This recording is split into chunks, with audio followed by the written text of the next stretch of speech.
मित्रों, 18 सितंबर 97 को जब कन्नौज जनपद घोषित हुआ, देखिए मेरे मन में कैसी धारणा उत्पन्न हुई कि कन्नौज नगर के मुख्य सड़क के चौराहे तथा मोहल्लों के आपसी संवाद तेज तर्रार हो गए।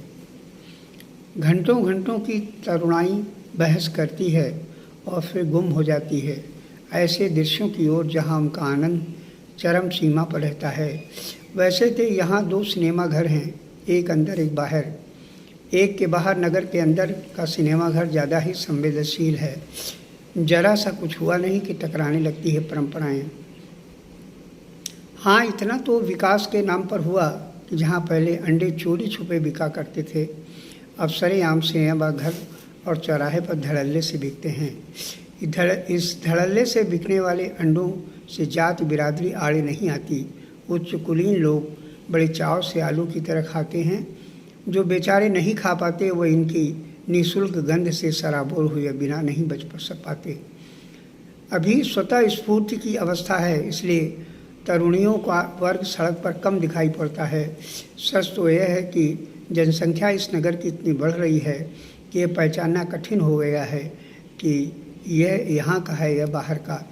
इस नगर की क्लब विहीनता संस्कृति को जूता क्लब ने तोड़ा और वर्तमान में रोटरी क्लब, लायंस क्लब तथा भारत विकास परिषद आदि जैसी संस्थाओं ने जनता की मानसिकता को उकेरा तथा उजागर किया। इन क्लबों में लोग अपनी अद्भुत तरल प्रकृति को उत्पन्न करते हैं, आनंद लेते हैं और जनता की सेवा में कटिबद्ध रहते हैं। बकौल डॉक्टर प्रताप नारायण टंडन, कन्नौज में चहल पहल बढ़ गई है, परंतु उसके बीच एक अजब उदासी सी नजर आती है। निकट अतीत के दौरान चांदनी सी जिस चिकनाहट में इस बस्ती को लपेटती थी, खुले मैदान छतों में फूल खिलाती हुई लोगों को परस्पर प्रेम में जोड़ती थी, वैसा अब नहीं होता। वह थमाव नहीं रहा, आपाधापी बढ़ गई है। मक्कारी आती जा रही है, क्योंकि यहाँ भी लोग बेचैनी से में भागने लगे हैं। एक नारा जरूर पकड़ रहा है, पैसा और मकान। इसी में घिस घिस कर लोग तेज़ी से बुढ़ाते जा रहे हैं। जिंदगी नीचे से सरक रही है। अतीत की परछाइयाँ अब भी इन पर परछाइयों का पीछा करते हुए अकेले ही घूमा करता हूँ। उन जगहों को छूने की कोशिश करता हूँ जो विगत के अनमोल क्षणों से जुड़ी हैं। वह क्षण जिसमें खुशी ही खुशी नजर आती है। सच है, मनुष्य बढ़ते जाते हैं और मनुष्यता घटती रहती है। साहित्यिक संस्था त्रिवेणी, प्रगतिशील लेखक संघ, स्मृति शेष, जनवादी लेखक संघ, राष्ट्रभाषा परिषद, उत्तर प्रदेश हिंदी साहित्य सम्मेलन कन्नौज के साहित्यिक तीर्थ हैं।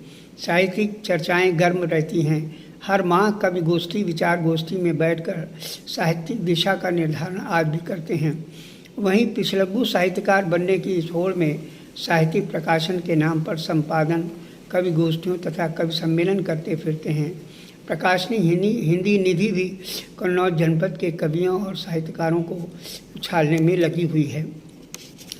प्रातः ही जब सूर्य अपनी तेजस्विता धारण कर लोगों को धूप में रसास्वादन के रथ पर आरूढ़ करता है, तो कन्नौज में सुबगाती हुई 21वीं सदी दिखाई पड़ती है। स्कूली बच्चे अपने ड्रेसों में बिफर पड़ते हैं। नवयुवक जीन्स कसे सड़कों पर सवारियां लेकर भागते हैं। सब कुछ इतनी तेज़ी से होता है कि लगता है आज ही सब महत्वपूर्ण कार्य कर डालेंगे। करने में कस्बे ने अपनी आँख खोल ली है और वहीं तरुणाइयों तथा महिलाओं के श्रृंगार के ब्यूटी पार्लर गली गली में खुल रहे हैं, तो दूसरी ओर ऑडियो वीडियो कैसेटों की दुकान बढ़ी और जिम हेल्थ सेंटर की शुरुआत हो गई है। कंप्यूटर की कक्षाएं चलने लगी हैं। बच्चों में सीखने का बड़ा क्रेज़ है। पीसीओ तथा फोटो स्टेट की दुकानें तो मूंगफली वाले खुंचों की तरफ फैल गई हैं। जीटी रोड के किनारे आबाद होने के कारण राजनीतिक युवा नेताओं की नेतागिरी समय समय पर चमकती रहती है। जब हुआ छोटी मोटी घटनाओं को लेकर सड़क रेल का चक्का जाम कर देते हैं। डीएम का घेराव होने लगता है और समूचा सराय मीरा सुबुआने लगता है। कानपुर से निकलने वाले दैनिक अखबारों के कार्यालय अलग अलग जगहों पर बस गए हैं और पत्रकारों की भरमार हो गई है। कहने का मतलब है कि अब नगर का मुख्य केंद्र तिरवा क्रॉसिंग से सरामीरा स्टेशन तक का क्षेत्र गहमा गहमी वाला है। जहां पहुंच जाइए तो आपको इस नगर की टहलती हुई युवा क्रीम मिल जाएगी।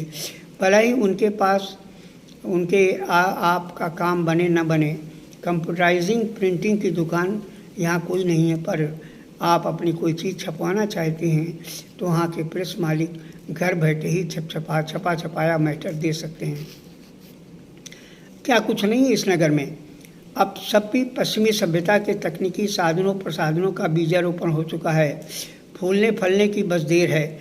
मखदूम जहानिया, बालापीर, जहाँ फूलमती मंदिर, छेमकली मंदिर, गौरशंकर, सिंह भवानी, बाबा हाजी आदि सभी ऐतिहासिक तथा धार्मिक स्थानों पर बड़े से बड़े मेले और उत्सवों की भरमार रहती है, जहाँ पर सजे धजे चेहरे घूमते आनंद लेते दिखाई पड़ते हैं। नगर में मकड़जाल की तरह टीवी का केबल फैल गया है, जिस घर पर देश विदेश के सभी चैनल देखे जा सकते हैं, जिसका परिणाम है कि बच्चे फिल्मी धुन तथा विज्ञापनों के गानों से सराबोर हैं, तो दूसरी तरफ कोचिंगों की भरमार है। कोचिंग का धंधा फल फूल रहा है और सभी कोचिंग सेंटरों के मालिकों के बड़े बड़े मकान तथा भौतिक सुसाधनों की भरमार है। बेचारे छात्र छात्राएं क्या करें?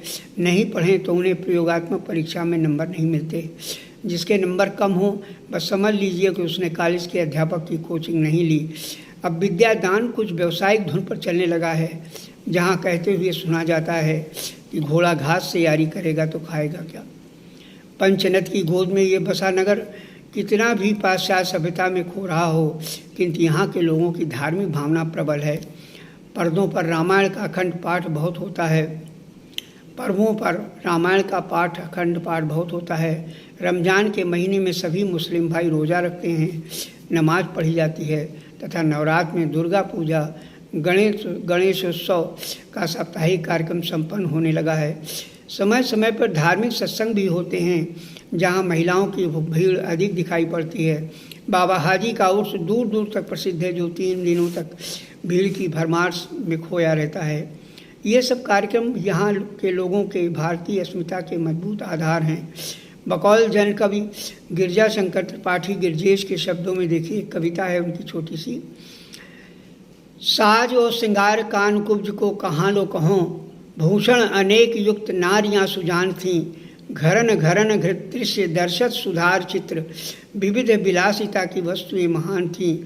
गिरजेश हाट बाट सोहत अनग रंग, कामनी अनेक रूप रास की निधान थी।